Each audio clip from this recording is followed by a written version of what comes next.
하나님 말씀은 출애굽기 33장 1절에서 6절까지 말씀을 같이 우리가 합독하겠습니다. 출애굽기 33장 1절에서 6절까지의 말씀을 같이 합독합니다.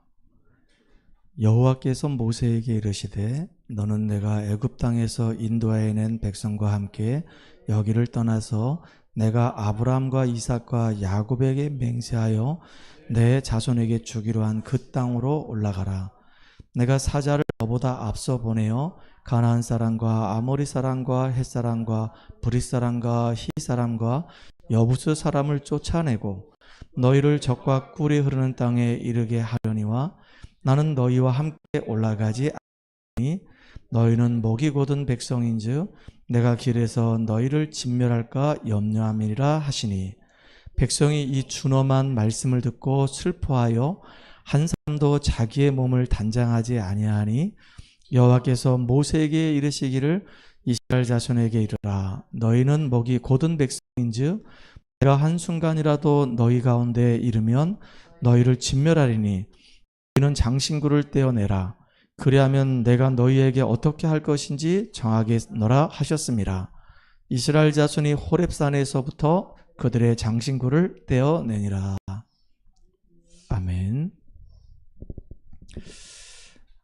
오늘은 신의 산을 떠나라 라고 하는 제목으로 같이 말씀을 나누도록 하겠습니다.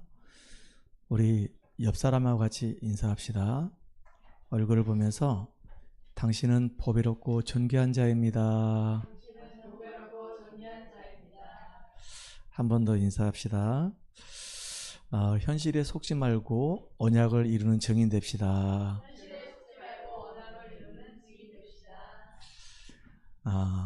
오늘 또 우리 권사님이 참 오래간만에 이렇게 또 교회에 오셔서 함께 이렇게 예배드리게 돼서 너무 감사드립니다.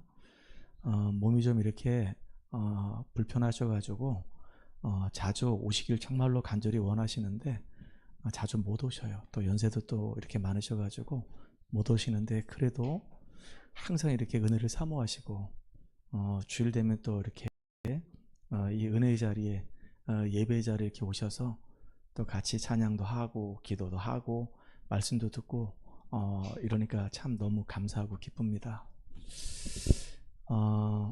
이스라엘 백성들은 하나님 앞에 은혜 받은 백성들입니다.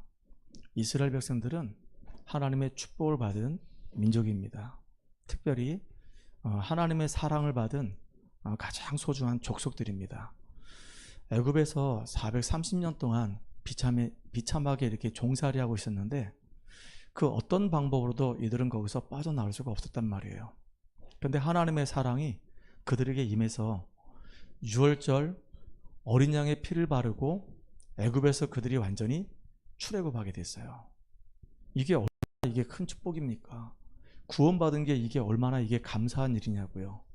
그런데 그냥 출애굽한 것이 아니라 애굽 땅에 10가지 막 재앙이 임하고 10가지 기적이 임하면서 완전히 바로와 이 애굽을 하나님이 초토화시켜 버렸어요. 그걸 이스라엘 민족이 본 겁니다. 야, 하나님은 우리와 함께 하시는구나. 우리를 건져내기 위해서 우리를 방해하는 모든 세력들을 완전히 처참하게 무너뜨렸구나. 우린 정말로 하나님 앞에 너무 소중한 백성들이구나. 그걸 직접 봤단 말이에요. 체험했어요. 열흘이면 딱 가나안 땅 갈 수 있는데 하나님은 이 이스라엘 민족들을 바로 홍해로 인도하셨단 말이에요. 홍해로 인도하셔서 홍해 체험을 딱 하게 하신 거예요. 앞에는 홍해가 딱 가로막고 있죠. 뒤에는 애굽 군대가 막 쳐들어오죠. 이거 어떻게 해야 될지 모르는 겁니다. 앞으로 갈 수도 없고 뒤로 돌아갈 수도 없고. 근데 하나님께서 뭐라 말씀하시냐? 너희들을 지금 추격해 오는 저 애굽 군대를 두 번 다시 이제 못 본다는 겁니다. 홍해를 쫙 가르시면서 이스라엘 민족이 그 홍해 그 길 가운데를 쫙 건너버렸어요. 너무 정말로 멋있는 현장이었단 말이에요. 능력의 체험을 하는 겁니다. 이렇게.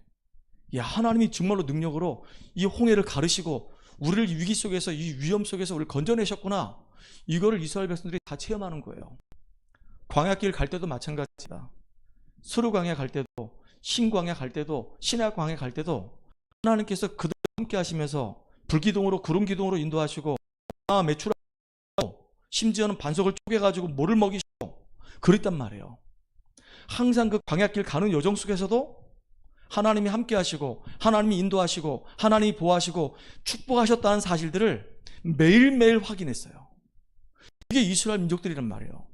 이스라엘 민족들이 이렇게 축복받았단 말이에요. 그런데 모세가 시내산에 올라가서 안 내려가 더디 내려옴을 보고 이스라엘 민족들이 조급해져 가지고요, 아론을 충동질해서 뭐 했냐면 금송아지 만드는 겁니다. 진짜 안타까운 거는요, 이스라엘 백성들도 정말로 안타깝지만은 그 영적인 지도자 이 아론이에요. 이 아론이 이스라엘 백성들이 이렇게 모세를 기다리지 못하고 우리를 애굽에서 인도한 신을 만들자고 막 얘기할 때, 그때 지금까지 우리가 받은 은혜가 얼마나 크냐. 하나님이 우리에게 영적인 지도자 모세를 보내셔가지고 우리를 지금까지 인도하셨고 그가 주는 그 말씀을 통해서 우리가 은혜 받지 않았냐. 우리가 기도하자, 조금 더 기다리자, 하나님이 하신 역사를 보자 라고 그들의 이 마음과 생각을 바꿔줘야 되는데 오히려 그게 아니고요, 아론의 이 마음이 방자해져 가지고 이스라엘 이 백성까지 방자해졌다라고 성경에 기록하고 있단 말이에요.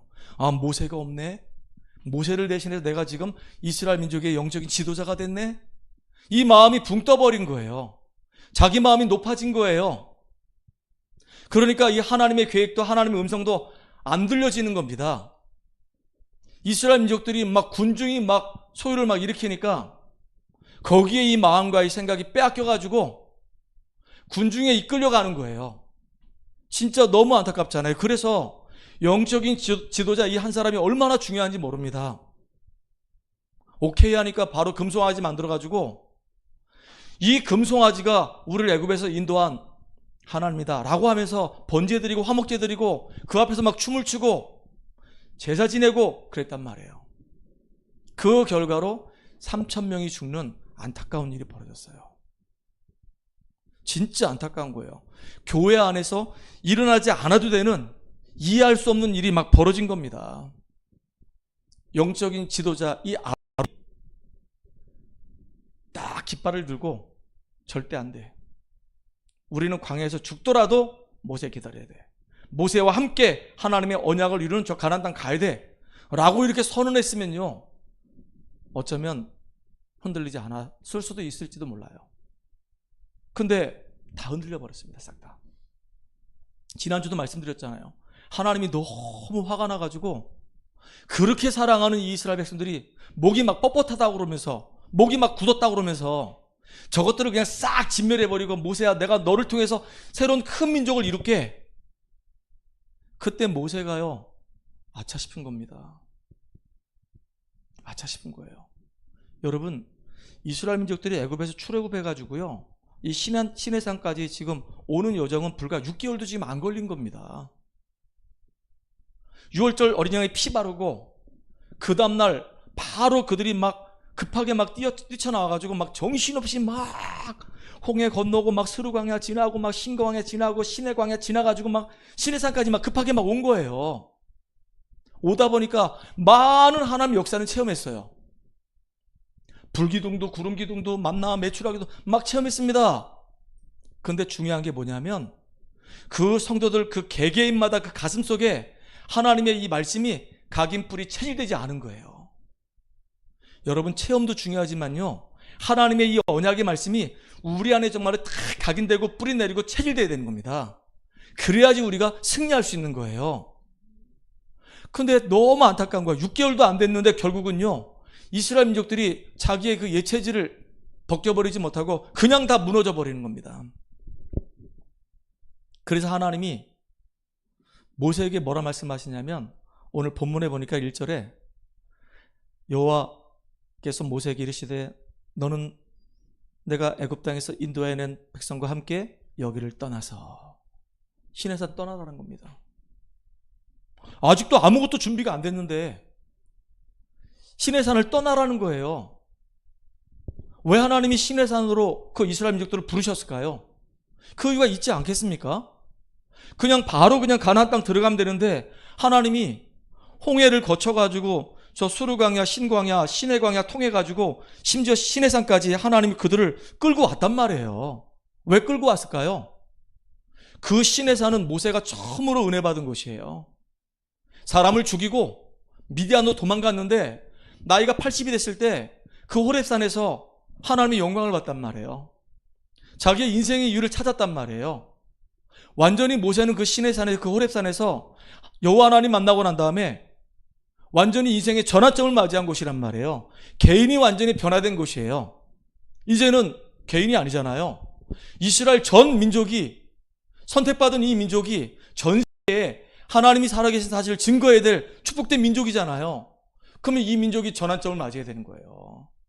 그래서 하나님이 시내산으로 그들을 불러 모으셔가지고 하나님의 은혜를 받게 만들고 하나님 능력을 체험하게 만들고 하나님 말씀을 듣게 만들고 그랬단 말이에요. 모세가 제일 먼저 시내산에 올라가서 십계명 얘기했어요. 율례를 얘기했어요. 왜냐하면 광야길 가는 동안에 계속 송사가 생기는 겁니다. 이스라엘 이 백성들이 아직도 이 복음이 아니기 때문에 광야길 가는 동안에 도둑질도 하게 되고 간음도 하게 되고 사람도 죽이게 되고 남의 물건도 훔치게 되고 막 불효를 막심하게 하고 별짓을 다 하는 겁니다. 광야길에. 그러니까 하나님이 이 모세가 광야에서 계속 송사를 하는 겁니다. 계속. 법적인 논쟁이 계속 생기니까 사람들 불러가지고 계속 재판을 하는 겁니다. 그러니까 이도로가 보다가 네가 하는 그 짓이 이게 합당하지 않다라고 얘기하면서 1000부장을 세우고 100부장을 세우고 50부장을 세우고 10부장을 세워라 라고 얘기했어요. 왜 그랬냐? 다 맡겨라. 이제 맡을 사람들에게 다 맡기고 너는 중요한 것만 결정해라. 근데 그 많은 그 송사들이 이제는 하나님의 입술을 통해서 이제 율례로 계명으로 막 선포되는 겁니다. 너희들이 광야길 가는 동안에 개인은 이렇게, 가정은 이렇게, 사업은 이렇게, 이런 송사가 생겼으니 저렇게 이렇게 하라라고 계속 얘기하는 거예요. 근데도 안 바뀌어요. 하나님이 계속 말씀을 주시는 겁니다. 그리고 나서 이제 이 백성들에게 하나님이 뭘 알게 하셨냐면 성막을 만들라는 거예요. 예배드리라는 겁니다. 그 전까지 온전한 예배를 드릴 수가 없었어요. 그러니까 이들이 승리할 수가 없었단 말이에요. 말씀이 그들 속에 각인될 수가 없었던 거예요. 예배 시간에 이제 하나님의 음성을 듣고 하나님 만나게 되고 하나님의 이 복음 말씀에 각인돼야지만이 승리하는 거 아닙니까? 시내산에 부르신 이유가 뭐냐면 하나님의 은혜를 체험해라. 하나님 능력을 체험해라. 진짜 예배가 얼마나 중요한지 그걸 깨달아라. 그러면서 너희들이 왜 부름받았는지 인생의 이유를 발견해라. 이게 시내산에서 준비하라 그 얘기예요. 여러분 알잖아요. 이스라엘 민족들이 정말로 가야 할 곳은 시내산이 아닙니다. 이스라엘 민족들이 가야 될 곳은 저 가나안 땅이에요. 이 시내산은 잠깐 거쳐가는 곳이에요. 근데 그 시내산에서 준비할 게 있단 말이에요.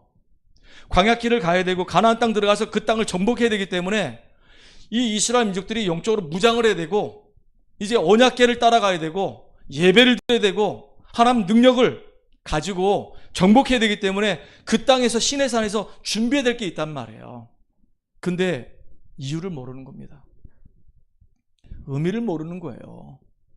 왜 지금 내가 시내산에 있는지, 여기서 왜 내가 예배를 드리고 말씀을 듣고 있는지 그 이유를 모르는 겁니다. 그러니까 문제가 딱 생겼을 때 예전에 가지고 있던 것이 막 튀어나오는 거예요. 그 지난주도 말씀드렸죠. 정말로 어릴 때부터 각인되는 것이 너무 중요하다고. 무엇이 우리 안에 각인됐냐가 결국은 그것이 그 사람의 인생이 되는 겁니다. 저도 문제 생기면 문제 앞에서 참 낙심할 때도 있고요. 좌절할 때도 있습니다. 흔들릴 때도 있습니다. 시험이 올 때도 있어요. 목회자인데도 그래요. 아, 그럴 수도 있겠다. 제가 계속 말씀 묵상하는데 그런 마음이 생기더라고요. 이스라엘 민족들이 이 세 가지가 있었으면 참 좋았겠다 이런 생각이 드는 거예요. 그 첫 번째가 뭐냐면 자존심입니다. 와, 내가 진짜 430년 동안 애굽에서 비참하게 종살이하고 이 바로 왕에게 딱 잡혀가지고 완전히 망했던 인생이었는데 하나님 은혜로 내가 구원받은 하나님의 자녀 아니냐. 더 이상 나는 이 마귀의 이 속임수에 속지 않을 것이다. 나는 더 이상 종노릇하지 않겠다. 나는 하나님의 자녀다 라고 하는 자존심이 있었으면 좋겠다. 그리고 지금 나는 언약의 여정을 걸어가지 않냐. 언약의 여정을 걸어가는데 많은 문제가 내 앞에 놓일 수가 있다. 영광이 내 앞에 나타날 수도 있고 시험이 내 앞에 나타날 수 있는데 어떠한 문제가 와도 그 문제 앞에서 나는 좌절하거나 낙심하지 않고 오히려 언약의 백성인 나를 토닥여주고 나를 위로하고 내가 영적인 힘을 얻고 진짜 은혜를 누릴 수 있도록 내가 나 자신을 축복하는 자긍심을 가질 것이다. 너는 하나님이 함께하는 자야. 지금 너에게는 이 문제는 문제 아니야. 이게 네 인생의 중요한 발판이 될 거야. 문제를 기회 삼아. 문제 앞에 흔들리지 마. 하나님이 너와 함께 하시니까. 이렇게 자꾸 나한테 자긍심을 주는 겁니다. 그리고 너는 가나안 땅을 정복할 사람이야. 너는 재앙을 막을 사람이야. 너는 이 시대를 살릴 사람이야. 너를 통해서 진짜 가정이 살아나고 너 때문에 네 후대가 살아날 수밖에 없는 너는 축복의 자녀야. 자부심을 가져. 이렇게 자존심, 자긍심, 자부심을 다 가질 거란 말이에요. 근데 이스라엘 민족에게는 자존심도 자부심도 자긍심도 없었어요. 그냥 옛 체질이 그냥 그대로 나오는 겁니다. 애굽에서 늘 보고 듣고 경험했던 것이 결국은요, 문제 빵 터지니까 거기서 막 나타나가지고 결국은 금송아지 만들어 놓고 막 섬기다가 다 망해버리는 겁니다. 여기서 신의 산 떠나라, 그 의미가 뭘까요? 진짜 신의 산 떠나라고 얘기하는 걸까요? 신의 산에서 하나님이 이스라엘 백성들로 하여금 은혜 받으라는 얘기입니다. 준비하라 그 얘기입니다. 근데 그런 은혜 받는 그 자리에 있음에도 불구하고 하나님의 능력을 체험하는 그 자리에 있음에도 불구하고 결국은요, 그 속에 있는 옛 체질이 안 바뀌니까 그래서 결국 무너진 거 아닙니까? 신의 산 떠나라, 그 말은 네 속에 있는 그 옛 체질 바꿔버려라 그 얘기예요. 진짜 불신앙 무너뜨리라 그 얘기입니다. 지난날에 너 과거에서 네가 경험했던 거, 네가 봤던 거, 너의 이 생각 속에 각인된 것들 싹 다 바꾸라 그 얘기입니다. 은혜 자리에서. 안 바꾸면요, 똑같이 망할 수밖에 없는 거예요. 아니, 축복을 받았는데 하나님 자녀인데 응답의 자리에 지금 와 있는데 근데 안 바뀌었어. 겉은 바뀐 것처럼 보이는데 속 사람이 지금 안 바뀌어 있단 말이에요. 그러니까 선택을 하거나 뭔가 말을 하거나 행동을 할 때 보면은 이게 옛날하고 다를 게 없는 거예요. 그러니까 그거 바꾸라 그 얘기예요. 신의 산 떠나라 그 얘기는 그거 바꾸라 그 얘기예요. 그러니까 이스라엘 민족들이 어떤 체질이냐? 여러분 알잖아요. 광야에서 원망 체질입니다. 미움 체질입니다. 불신앙 체질입니다. 비교하는 체질입니다. 그러면 스스로 막 무너지는 거예요. 애굽에서 먹었던 그 부추가 막 그립다 그러면서 광야길로 오니까 막 고기가 너무 먹고 싶은데 고기를 못 먹는다 그러면서 차라리 우리가 애굽에 있었더라고 한다면 고기를 마음껏 먹었을 텐데 그러면서 광야 생활하고 애굽 생활하고 막 비교하는 겁니다. 문제가 막 생기니까 막 모세에 막 원망합니다. 매장지가 없어가지고 우리를 여기에 묻으려고 여기까지 끌고 왔냐 그러면서 이 원망 체질, 이 불신앙 체질, 이 비교 체질 이거요 참 안타까운 겁니다. 그러니까 결국은요, 중요한 자리에 있는데 중요한 걸 못 보는 거예요. 속지 않는 저와 여러분 되기를 주의 이름으로 축복합니다. 제가 간혹가다 속을 때가 있어요. 집회를 가거나 우리 동기들 모임을 딱 가게 되면 벌써 이렇게 어느 정도 규모가 있고 성장한 동기들도 있어요. 성도 수가 막 100명이 넘어가고 막 200명이 넘어가는 그런 우리 동기들도 있단 말이에요. 그러면 가면은 굉장히 내가 초라하게 막 느껴져요. 나는 지금까지 뭐 했나? 막 이런 생각이 막 들어요. 그때 내가 내가 속고 있구나. 교회가 크고 작은 게 지금 문제가 아닌데 나는 하나님 자녀 아니냐? 저분도 하나님께 귀하게 쓰임받는 사람이고 나도 귀하게 쓰임받는 사람이구나. 저분이 하나님께 300% 쓰임받는다고 한다면 나는 지금 하나님께 50% 지금 쓰임받는 거 아니냐? 내가 얼마나 지금 소중한 사람이냐? 저분도 지금 성령 인도받고 나도 지금 성령 인도받는 거 아니냐? 저분이 하나님 모실 때 귀한 것 같다고 한다면 나도 하나님 모실 때 귀한 사람 아니냐? 교회가 크고 작은 게 문제가 아니라 내가 지금 하나님 앞에서 영적인 힘을 얻느냐 못 얻느냐, 이게 지금 중요한 거구나. 내가 지금 과거에 내 체질에 묶여서 내가 지금 스스로 무너지느냐, 아니면 지금 내가 받은 그 축복으로 자존심과 자부심과 자긍심을 가지고 힘있게 내가 살아가느냐, 이게 진짜 중요한 거구나 발견했어요. 속지 말아라. 교회가 작다고 해서 내가 주눅들 게 뭐가 있냐. 우리 교회 성도가 없다고 해서 내가 주눅들 게 뭐가 있냐. 내가 집이 없냐, 교회가 없냐, 성도가 없냐, 돈이 없냐, 차가 없냐, 뭐가 없냐. 하나님이 지금 나와 함께 하시는데. 맞잖아요. 그래서 부러워할 이유도 없다. 그래서 목사님들, 성구와 목사님 딱 만나면 어깨 딱 펴고, 아 그렇습니까? 딱 이렇게 당당하게 만납니다. 그렇게 못할 이유가 뭐가 있어요? 맞지요? 진짜 신의 산을 떠나라. 신의 산, 은혜 받는 자를 떠나라는 얘기 아니라 그 은혜 받는 그 자리에서, 그 신의 산에서 왜 무너졌냐 그 얘기입니다. 그렇게 구원받고 하나님 능력을 체험하고 축복을 받았는데 왜 무너졌냐 이거예요. 무너질 수밖에 없는 그 요소를 갖고 있지 않냐. 그걸 빨리 버려라.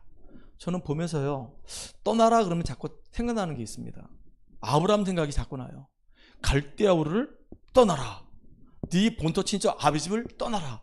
멸망받을 수밖에 없는 그 땅을 떠나라. 그 얘기잖아요. 아 그랬구나. 우리가 이렇게 축복받았는데 스스로가 무너지도록 하는 그 요소에서 빨리 떠나라. 여러분 떠나시기를 주의 이름으로 축복합니다. 두 번째는 뭐냐면요, 맹세한 땅으로 가래요. 누구에게 맹세했냐? 선조들에게 맹세한 땅으로 가래요. 그 지금 이스라엘 민족들의 선조인 아브라함에게 맹세한 땅이 있거든요. 이삭과 이 야곱에게 맹세한 땅이 있습니다. 하나님이 이 아브라함 부르자마자 뭐라 말씀하셨냐면은 너는 복이 될 것이야. 내가 너를 창대케 할 것이야. 너로 말미암아 모든 족속이 복을 받게 할 것이야 라고 얘기하면서요, 나중에 진짜 불신앙을 다 버렸을 때 자기 조카 롯, 마지막 불신앙이었거든요. 자기 조카 롯을 떠나보내고 난 이후에 하나님이 이 아브라함에게 하셨던 말씀이 있습니다. 창세기 14장을 보게 되면요, 아브라함에게 이런 말씀하십니다. 동서남북을 바라봐라. 네가 바라보는 모든 땅을 너와 내 후손에게 영원히 줄 것이다 라고 하나님이 말씀하셨어요. 동서남북을 바라보라 그 얘기예요. 네가 보는 모든 땅을 너와 내 후손에게 영원히 준다 그랬어요. 여러분 동서남북이 있습니까? 저는 지금도 기도하고 있어요. 아브라함 때는 응답 그렇게 크게 받지 못했잖아요. 근데 결국은 아브라함 아들 이삭의 아들 야곱 때, 그 아들 요셉 때 결국은요 가나안 땅뿐만 아니라 전 세계 보고 많은 일을 누렸거든요. 하나님, 이 원주 지역에 25개 읍면동, 강원도에 정말로 187개 읍면동이 있습니다. 이 원주와 이 강원도 전체를 살리는 모델적인 교회로 우리 교회가 세워지게 해주세요. 하나님 정말로 함께 전도운동 제대로 할 수 있는 하나님이 준비한 영혼들을 만나게 해주세요. 그들과 함께 같이 기도하고 같이 현장에서 응답받고 같이 영적인 문제의 사람을 치유해주고 그들을 살려내고 제자화시킬 수 있는, 응답을 같이 누릴 수 있는, 정말로 눈물이 통하고 마음이 통하고 중심이 통하고 언약이 통하는 축복된 사람들 만나게 해주세요. 또 하나님이 이 아브라함에게 얘기합니다. 종과 행으로 다녀봐라 그렇게 얘기합니다. 네가 밟는 모든 땅을 너에게 줄 것이다 라고 얘기했어요. 하나님이 그렇게 말씀하셨거든요. 동서남북을 바라봐라. 너와 내 후손에게 줄 것이다. 네 후손이 하늘의 별과 같이 저 바닷가의 모래알같이 많게 할 것이다. 종과 행으로 다녀봐라. 밟는 모든 땅을 너에게 줄 것이다. 이게 주신 약속이란 말이에요. 젖과 꿀이는 그 가나안 땅으로 너희들을 인도해 갈 것이다. 이 생각만 해도요 가슴이 막 벅차는 거 있죠. 척박한 땅이 아니고요, 황폐한 땅이 아니고요, 우리가 앞으로 받을 그 응답들은요, 이 미래에 우리가 받을 응답들은 진짜 젖과 꿀이 흐르는 땅이라고 그랬어요. 이게 희망이요, 이게 비전이란 말이에요. 하나님이 지금 우리 교회를 통해서 하나님이 하시는 역사를 보겠구나. 너무 가슴이 막 뛰는 거예요. 생각만 해도. 그 비전을 바라보고 지금도 기도하면서 인도받는 겁니다. 젖과 꿀이 흐르는 땅, 약속의 땅이란 말이에요. 하나님이 저와 여러분에게 주시겠다고 약속하신 그 땅이에요. 왜 하나님이 지금 원주에 이 교회를 세우셨을까요? 왜 하나님이 이 교회가 강원도를 237과 5천 정도를 지금 품고 있을까요? 하나님이 약속의 땅을 우리에게 주신다는 겁니다. 젖과 꿀이 흐르는 그 약속의 땅. 그래서 하나님이 그 가나안 땅에 우리가 들어갈 이유는 그 땅에 메시아가 오시기 때문에 그 복음을 다 붙잡고 우리는 인도받아 가는 겁니다. 지금은 우리가 비록 미약해 보이지만은 나중에는 심히 창대하게 되리라. 아멘입니까? 저는 그 꿈을 꿔요.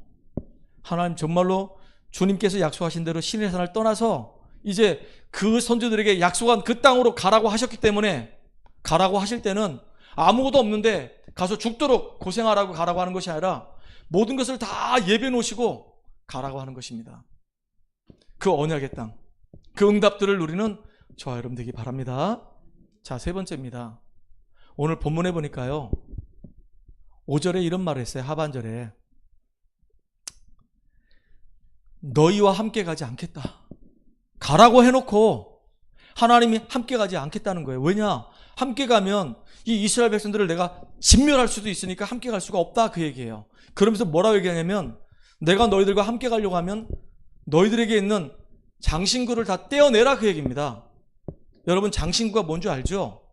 이 몸에 치장하는 거예요. 귀걸이, 팔찌, 손목걸이, 뭐 발목걸이 이런 거란 말이에요. 근데 이걸 떼어내라는 거예요. 이걸 왜 떼라고 할까요? 이 귀걸이가 도대체 뭐길래, 이 팔찌가 뭐고 손목걸이, 이 발목걸이가 뭐길래 이 장신구를 떼어내라고 하냐 이거예요. 제가 이렇게 주석을 찾아보니까 장신구를 떼라고 한 이유가 뭐냐면 그 안에 우상의 문양이 있어요. 특별히요, 그들이 가진 이 장신구가 금이잖아요. 그걸 가지고 금송아지 만들었잖아요. 그러니까 이게 문화란 말이에요. 이 흑암 문화, 우상 문화란 말이에요. 이스라엘 민족들이 애굽 땅에 있을 때 이렇게 장신구를 하면서 우상 숭배하는 사람들이 치장했던 걸 가지고 그대로 가지고 와서 그대로 그냥 그걸 사용하고 있단 말이에요. 그러니까 그걸 다 떼내라는 겁니다. 그 당시 문화가 그래요. 여러분, 장신구 그러면 생각나는 거 없습니까? 라헬이요, 자기 아버지 집 라반 집에서 떠날 때 뭘 딱 훔쳐가지고 나왔죠? 두라빔이라고 하는 것을 훔쳐가지고 나왔어요. 그게 집에서 모시는 가신이에요. 가신. 그게 재산 상속을 받는 가신이란 말이에요. 그거를 어디에 숨겼죠? 안장 밑에서 숨겨놨단 말이에요. 이렇게. 그게요, 주먹보다 조금 커요. 크기가 다 달라요. 그 가신 때문에 어쩌면 이 라헬이 일찍 죽었을 수도 있어요. 왜냐하면 이 아들 요셉에게 이 영향을 주면 안 되니까 하나님이 일찍 불러갈 수도 있단 말이에요. 여러분, 또 야곱이 이렇게 떠나오는 가운데 그 세겜 땅에 딱 머물렀을 때 그때 야곱의 딸 디나가 강간을 당하잖아요. 그것 때문에 야곱의 아들 중에서 유다하고 이 레이가 열이 받아가지고 그 세겜 사람들로 하여금 다 할례를 하라고 해놓고 꼼짝 못하니까 가서 피해 보복을 했단 말이에요. 다 죽였어요. 난리가 난 겁니다. 그 세겜 족속들을 죽임으로 인해서 주변에 있는 세겜 족속하고 연결된 사람들이 이스라엘 민족들을 다 죽일 수도 있거든요. 그때 야곱이 뭐라 한 줄 아십니까? 내가 형 에서를 피해가지고 삼촌 집에 갈 때 은혜 받았던 그 베델로 올라가자 라고 얘기하면서요, 전부 다 이방 신상을 다 버리라고 얘기합니다. 싹 다 이방 신상을 싹 버리고 마음을 정결케 하고 우리가 하나님 앞에 나아가자라고 얘기해요. 지금 그 장면이에요. 비슷한 것 같아요. 데자비가 막 되는 거예요. 아, 그래, 이 이스라엘 민족들이 하나님의 이 언약을 이루려고 한다고 한다면 가지고 있는 모든 이 우상들이 있잖아요. 꼭 형상 우상만이 우상이 아니란 말이에요. 다른 것들이 있단 말이에요. 그런 것들을 싹 다 버리고 하나님께 이제 나오라, 그 얘기입니다. 이 응답을 누리는 우리가 되기를 주의로 축복합니다. 다시 말하면 실패할 수밖에 없는 근본 원인을 다 제거해버려라. 그걸 버리게 되면 그때부터 오는 응답들이, 어마어마한 응답들이 우리에게 올 거라고 저는 확신합니다. 여러분, 우리가 이 축복 누리는 증인 되길 바랍니다. 그래서 이 땅을 살아가는 동안에, 언약의 여정을 가는 동안에 승리할 수 있는 비밀이 있어요. 네 이 생각 속에 하나님 말씀으로 채워라. 하나님 말씀이 우리 안에 각인뿔이 체질되면요, 우리 인생의 변화가 일어나기 시작합니다. 달라져요. 하나님 말씀은 살아있기 때문에 이 복음의 말씀이 내 생각 속에 자꾸 각인뿔이 체질되면은 우리 인생이 변화가 일어나요. 또 이 복음의 이 말씀이 생각을 넘어서 이 마음속에 깊이 이게 각인뿔이 체질되면요, 그때부터 우리에게 응답이 와요. 이 복음의 이 말씀이 우리 영혼 속에 각인뿔이 체질되면요, 나 한 사람 때문에 시대와 이 미래가 살아난단 말이에요. 성경에 보니까 믿음의 사람들에게 이 말씀이 그 영혼 속에 각인돼 버리니까 요셉 때문에 그 시대가 살아났어요. 모세 때문에 그 시대가 살아났어요. 사무엘 때문에 그 시대가 살아났어요. 정말로 이 복음의 이 말씀이 영혼 속에 각인된 여러분 때문에 이 시대의 재앙을 막는 놀라운 응답의 역사가 일어날 거라고 저는 믿습니다. 말씀을 정리합니다. 우리는 광야길 가는 이스라엘 민족들을 통해서 중요한 언약을 붙잡아야 돼요. 하나님의 축복받은 게 분명합니다. 그런데 축복받았지만은 겉모습은 축복한 것처럼 보이지만 속 사람이 안 바뀌었어요. 신의 산 떠나래요. 은혜의 자리에 있는데 그 자리에서 망한 그 이스라엘 백성들을 보고 망할 수밖에 없는 그 요소를 제거하라, 그 얘기예요. 언약을 제대로 붙잡으래요. 선조들에게 주셨던 맹세하신 그 언약을 다 붙잡고 가슴에 품고 꿈을 꾸고 비전을 가지고 인도받아가래요. 걸음걸음마다 우리 안에 있는 불신앙의 요소들, 실패의 요소들을 다 차단하고 이제 우리 가슴 속에, 우리 생각 속에, 우리 영혼 속에, 우리 마음 속에 생명의 말씀으로 다 채워놓으라, 그 얘기입니다. 그래서 정말로 응답받는 증인들 되기를 간절히 하나님은 소원하십니다. 저와 여러분이 이 응답 누리는 주역들 되길 바랍니다. 하나님, 주님의 은혜에 감사와 영광을 돌립니다. 우리가 지금 가나안 땅을 향해서 가고 있는데 신의 산에서 은혜를 지금 누리고 있는 여정 속에 있습니다. 구원받은 하나님 자녀요, 하나님 능력을 체험한 축복된 사람인데도 불구하고 우리가 삶의 현장에서 무너질 수밖에 없는 여러 가지 이유들이 있습니다. 왜 무너지는지 그 이유를 찾아내고 그 요소를 뽑아낼 수 있도록 우리 생각 속에, 우리 마음 속에, 우리 영혼 속에 복음의 말씀이 각인뿔이 체질되게 하여 주시옵소서. 그래서 맹세하신 그 언약의 땅을 향해서 우리가 비전을 가지고 희망을 가지고 소망을 가지고 기도하면서 정복하면서 응답 누리는 재앙을 막는 자로 쓰임받게 하여 주시옵소서. 예수님의 이름으로 감사하며 기도합나이다.